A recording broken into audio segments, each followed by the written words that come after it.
Okay, this should be a fun shoot today. Today I'm shooting a band of 4 members. They're pretty popular on Instagram and so forth. Pretty decent band. They're all young. I'm going to use the Leica M11P. I'm using the 35 Nocton 1.5. Really loving this lens. This is the version 2.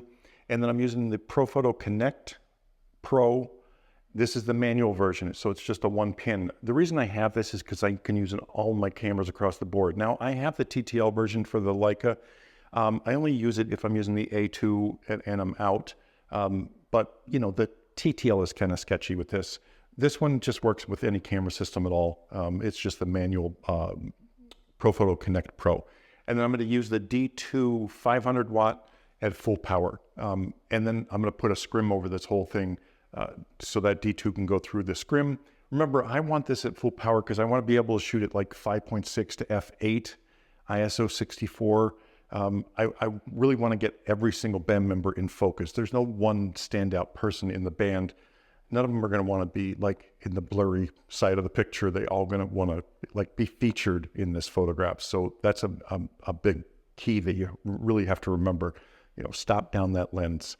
When you're shooting a band or, you know, more than one person, you know, there's not one person that's going to want to be, you know, not the focal point. So make sure they're in focus, stop down that lens. Anyway, I have to switch over the studio really quick because it's a mess from my last shoots. Put up the giant scrim, and I'm going to do that now. So this is just me setting up the studio, and it takes a little while to turn over a studio like this. You know, but the irony is at the end, I switch over to an on-camera flash, and I think they're the ones they're going to actually use, except for these, you know, the first images.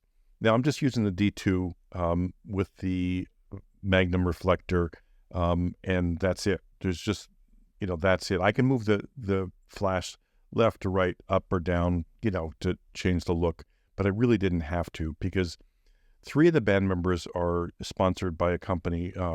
They have a new sponsorship, so they needed just straight photos for that, which we're going to get out of the way first. You know, just straight, clean images, nothing special. But, you know, it's for a brand, so you give them what they want, and that's it. Then we're going to bring into the photos the 4th band member just for them, for their photos. But these are straightforward photos, really easy to shoot. With this kind of scrim and this overhead light, you can really do a lot and not have to worry about lighting because it has good coverage. I have good depth of field because of the power of the flash. You know, it just works and it's easy. Now, I'm going to switch over to an on-camera flash. This is the Fujifilm EFX20. You can't, these are not made anymore. They're only sold used, and they're like $500. But the flash is just amazing to me. I love this flash. I have 2 of these, one as a backup. They run off of 2 AAA batteries. I don't think I've ever had to change out the batteries during a shoot with this flash either, which is amazing. Now, we walked around the building because I wanted to get more of that look with this flash because I love this for bands. I think it's just a unique look, straightforward things. I remember back in the day, we used to shoot all the bands on train tracks, and it was just obnoxious after a while. That was back in the 80s. Anyway, this flash is doing 90% of the work. I'm getting a little window light here, but the last photo I'm going to show you is 100%, you know, the flash is doing all the work. You know, this photo here is probably 10% window light, 90% flash.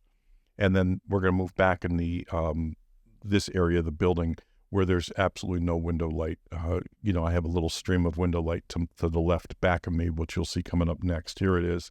And they're just against the wall. I have no other light. You know, focusing is a little difficult, but if you find the edge, it's easy to do with a rangefinder.